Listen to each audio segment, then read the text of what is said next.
That's Atutahi behind. Here's Vainatini, our project planning officer for Hakono Hararanga.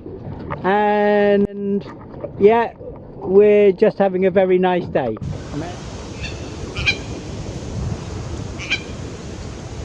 This is red-tailed tropic bird, tabake. We're also a ground nester. So there's a pair here. Heaps and heaps of Kotahavan talakula. Kapu is a ground nesting bird. So really very good down here because it's undisturbed. And that's the take-home message. No people, we can have wildlife. With people, we can't have so much.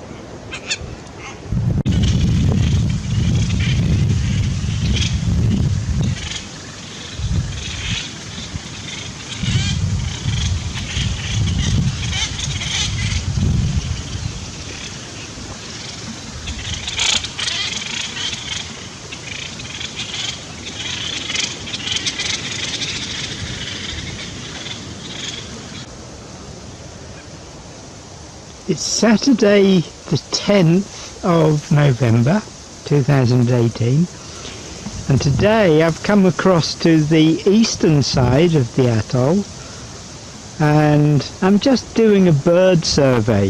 So a couple of weeks ago Vainatini told me that she'd seen a whole load of tabake, the red-tailed tropic bird, over this side.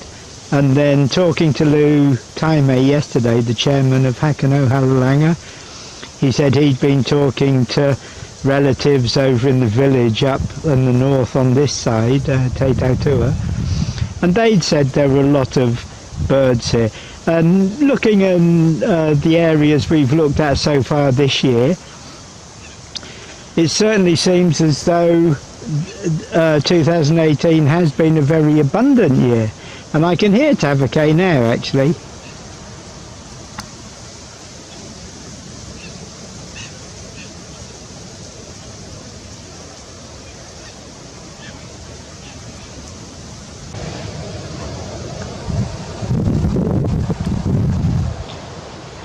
The main reason I came across to the eastern side of the atoll today was tabake used to migrate between about November and January. They went somewhere else. So I'm now a third of the way through November and the birds are still here and still nesting. So they've actually been egg laying since January 2018. So what I'm interested in mainly is just to see if maybe climate change has changed the birds' behaviour and they're going to stay all year round. So it's still the 10th of November, and here you've got an adult and an older chick. So the very, very young chicks are completely covered in white fluffy down. And then when they get these black and white feathers, this is the sort of older stage. Very, very interesting.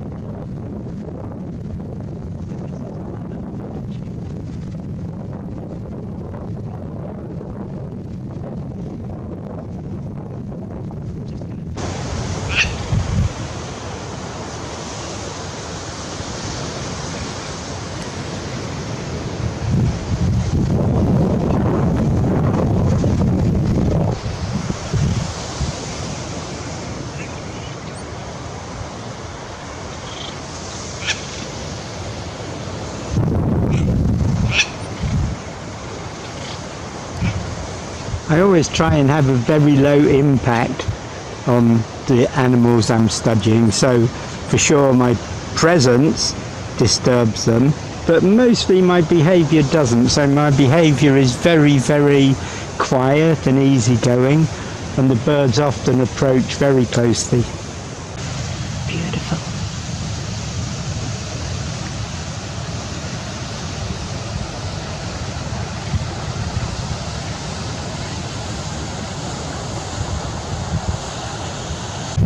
So many birds, it's beautiful. Very beautiful, thank you. Very beautiful.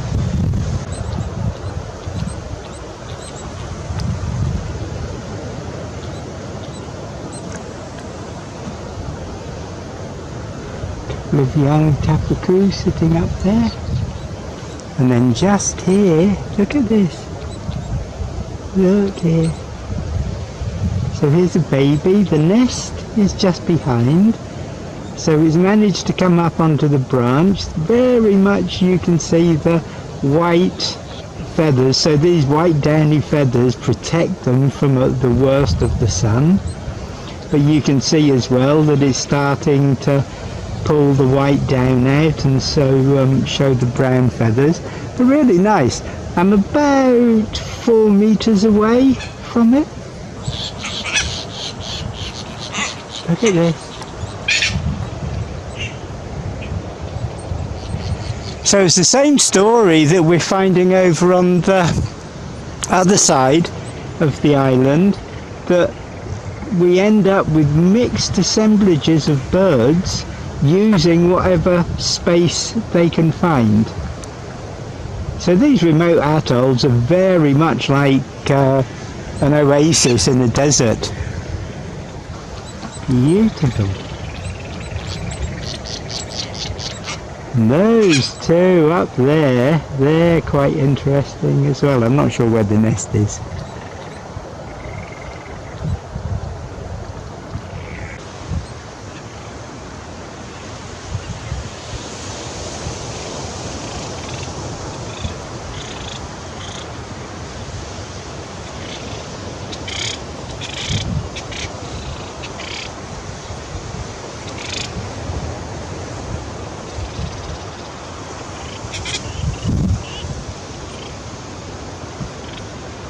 I wonder if people have any understanding of what their consumer habits actually cause. So this device here, it's all plastic nets, and these create some shadow in the ocean, and the fish are supposed to hang around, and then the nets just come and take everything, and this washes up ashore. But it really has no place here at all. Really doesn't. And then on these nets and buoys as well, you get alien invasive species. So things hitch a ride and end up in places where they really shouldn't be. So here's an interesting bit of film. Here's the fishing gear here, and just in the back there is a red-tailed tropic bird nesting.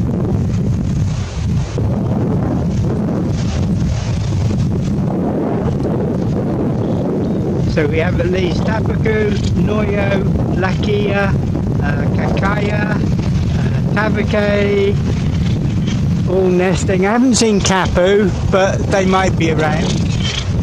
So there seems to be a bit of a lesson here. We haven't taken that many birds for the last 5 or 6 years. The tavake, the red-tailed tropic bird, is good to eat and had always been quite popular. But we haven't taken that many recently.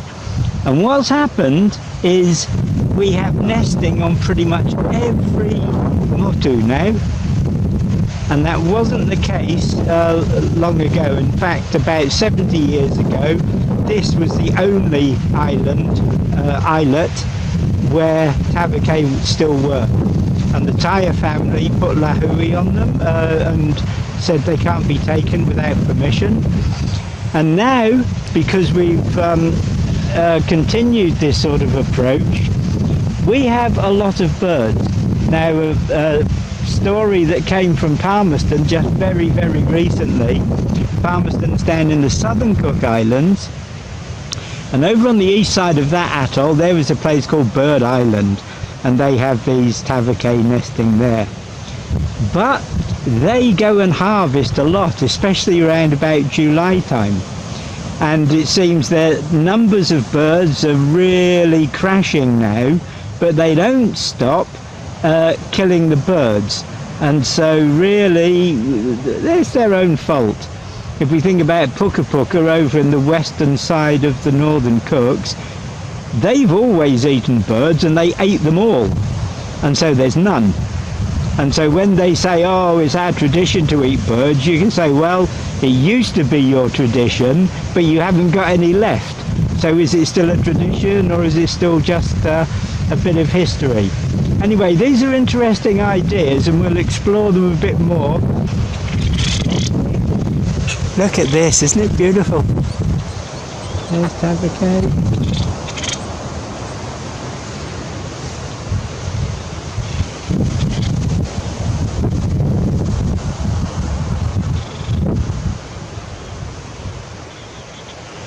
Beautiful. Beautiful.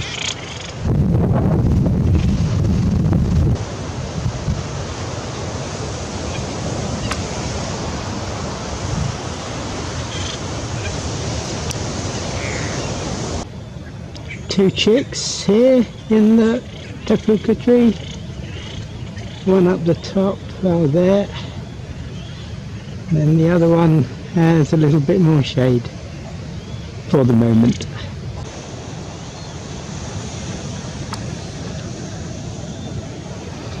This little chick is very, very exposed, and that movement of its mouth and throat they call gular fluttering, and it helps to keep the bird cool, but you can see it's just totally exposed here.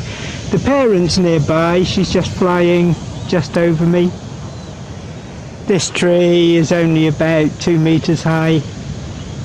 Hey little one. Goodness, it's hot, isn't it?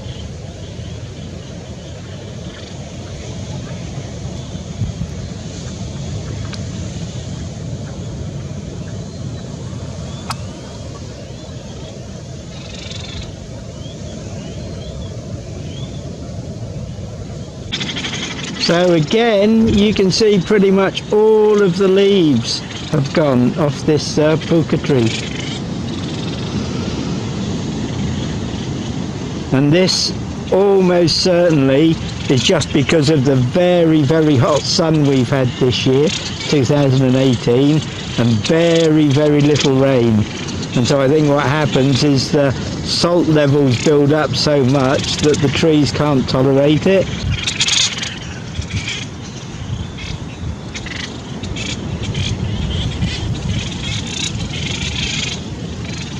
So these are arboreal colonial nesters, each with their little platform made of vegetation.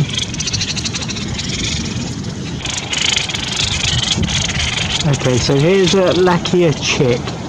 It's probably been hatched for 3 or 4 weeks, because it's maybe even a bit longer because it's got most of its feathers.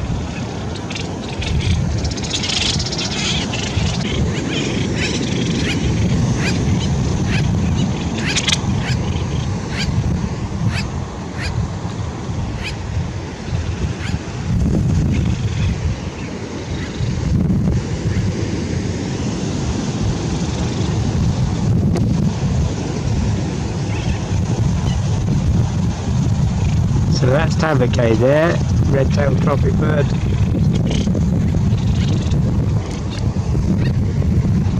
And those pair were the sooty terns.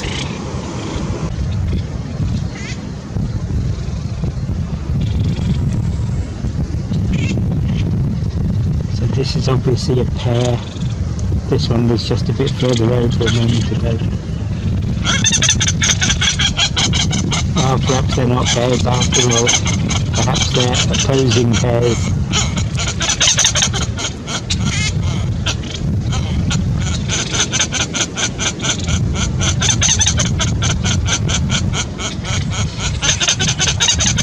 And they're different pairs. So me being here, you see, has disturbed them from their original place.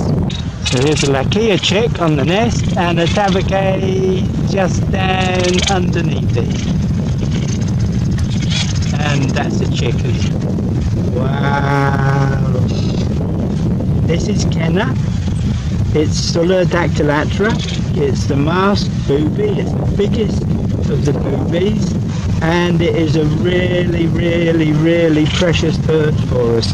What it looks like already, I think there's something like 4, maybe 5, maybe 6 or more pairs. So for some reason this year is very, very, very good.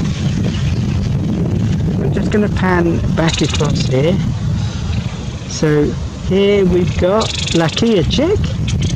Down there, just underneath, is a Tavake chick, the red-tailed tropic bird. And there, oh wow! Oh, look at that. She's got an egg. She has got an egg. That's the first egg that I've seen. I've seen the chicks, but I've never seen their eggs.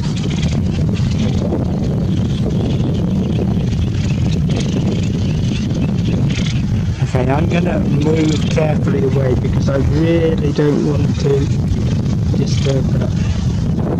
So here's another. This is a Tavake chick again, the red-tailed tropic bird. So this is one of the younger stages. That there, that is that beautiful, beautiful Kenna just sitting on her egg.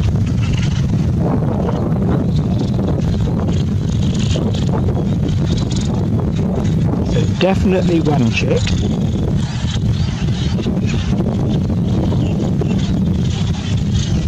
So this is probably a pair in front with a chick, and then maybe another pair over the back. So usually it takes both parents to look after the chicks and to feed the chicks. And then that over there, that might be a juvenile capu, the blue-footed booby. Because they tend to have that, they have the white down, and then when they put it out they're a sort of browny colour. But they're ground nesters as well, so you know, the chicks obviously interact in some way.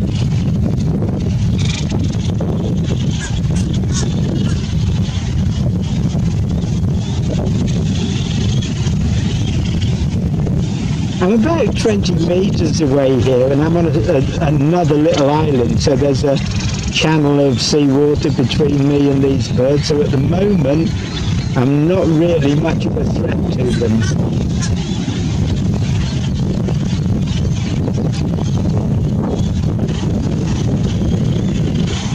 That fluttering just underneath the beak, they're called gula fluttering, and it's a way for the birds to keep cool in this very harsh environment. And maybe it's capu.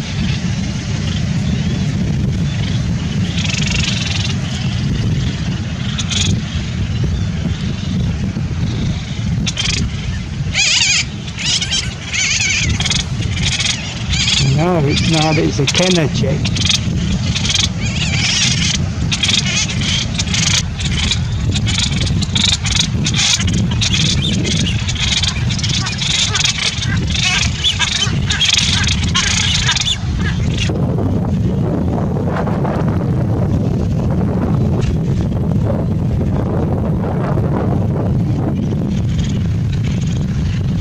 Look at that.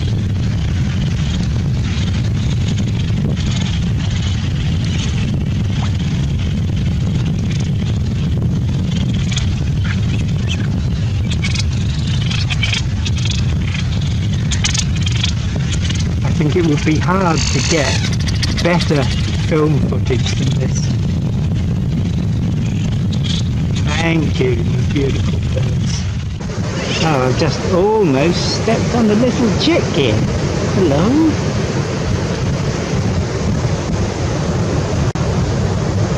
He just gave me a warning call.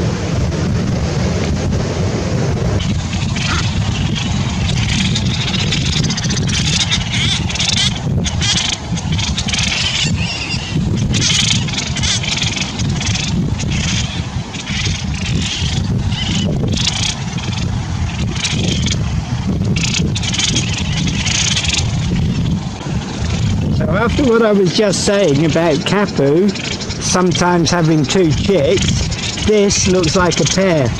a second ago the mother was sitting just there, so she's just taken off. But looking at the size of these two chicks and their closeness, I imagine that this is actually a bird that had two eggs, two successful chicks. And then I'm just going to pan left again, and here is the other one. So this is normal, so the mother and the chick, but then across there the pair of chicks. So again, I've seen two eggs in the nest, but it's the first time I've seen two chicks.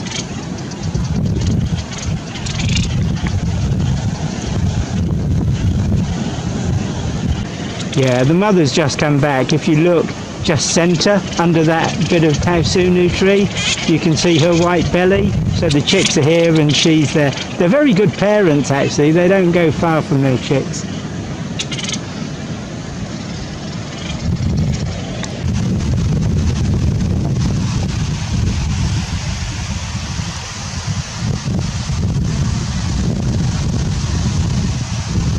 The frigate birds, and they're just keeping their eye open for an unattended chick.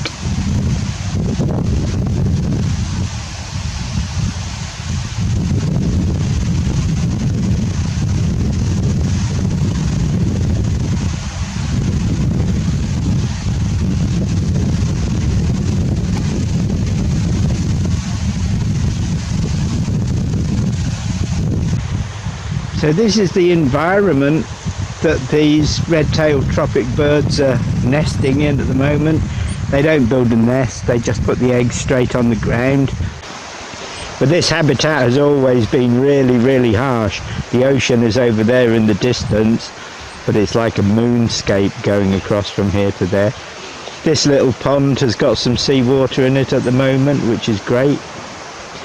Very important habitat for kakaya, these little white fairy terns. You're such nice birds, you little kakaya. They're interesting birds because they don't build a nest. They just lay their egg on a branch, just in the fork of a branch. And when the baby hatches, it has to sit there until it can fly.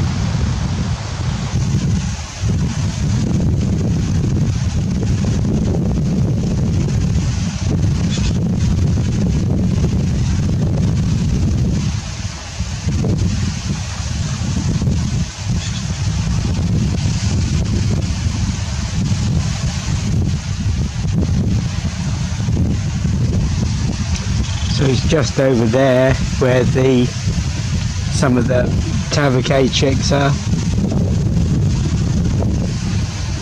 A couple of minutes ago there was something like 8 adult tavakay all just playing around here. As soon as I got the camera out, the frigate birds turned up and the tavakay all disappeared.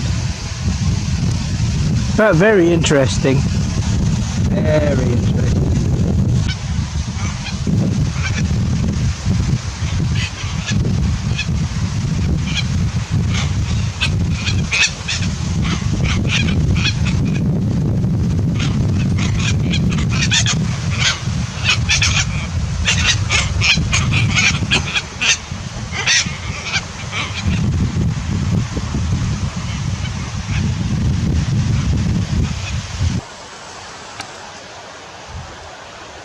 Yet another one. This time it's under a llama. This is a different tree. It has yellow fruit, but it really suffers in the from climate change.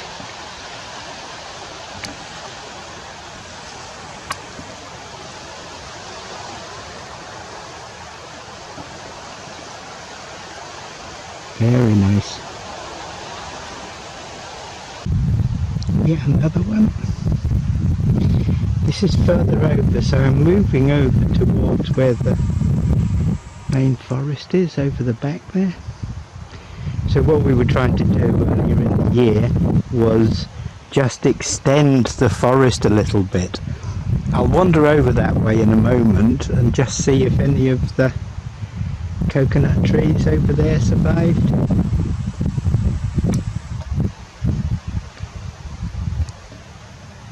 This is very encouraging. Very encouraging. A few years ago, these tavacae only were found on one of the islets at Tongareva, Tepe. Now we're seeing them on most, and this year, 2018, is the most I've ever seen. So this is actually very good, because this environment here is awful. This is what it looks like. So the ocean's over there, there's rock, it's salty, there's very, very little vegetation. These are the trees that we put in here in, I think, March or maybe April. And most of these are still going. So Vinatini planted these ones. Very nice, thank you. Very good. I'm on Molokai. It's the 11th of April 2019. And I've just found one tavacae, red-tailed tropic bird. So the pink colour usually suggests they're in breeding condition. She's the only one I've found so far, but very nice. So they all left earlier in the year, sort of January time, something like that. But 2018 was a very, very abundant nesting year. I haven't seen any others flying, so maybe we're still just at the very, very early stages today. But yeah, great, thank you.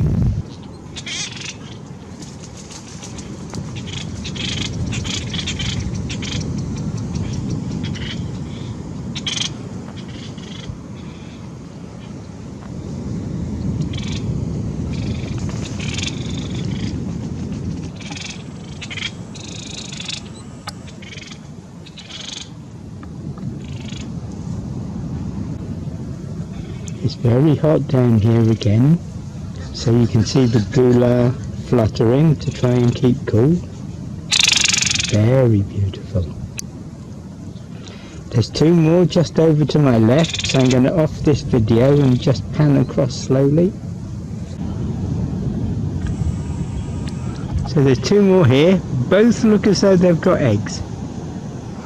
I'm going to wander round the left hand side of this tree because I don't want to disturb them if they're already on their eggs, but very nice, thank you. So these are not the same birds that were here in January. So the last few in January were just waiting for the older chicks to grow up, so they've obviously migrated.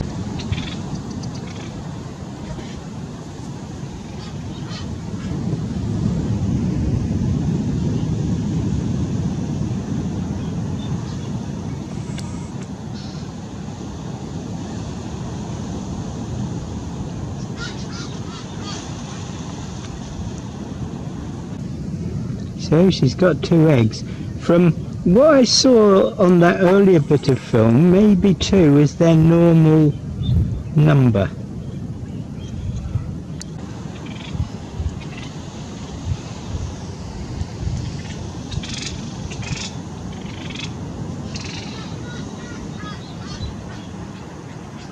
So there's three on this motu.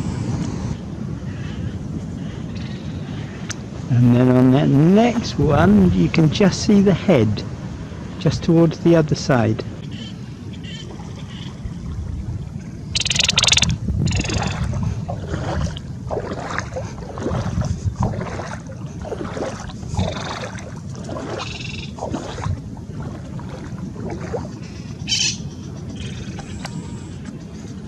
Oh, sooty tern, colour.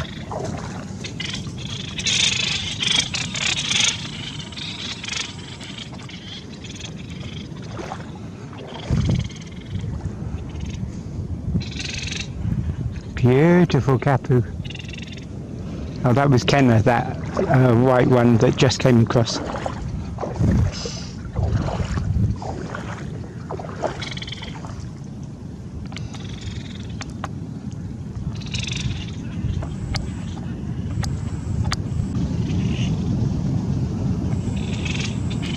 So mostly what I'm seeing with Lakia is they've built the platforms. Oh, there's one egg over there. I was just going to say mostly, I haven't seen any eggs, but there's one there. I'll just try and zoom in a bit.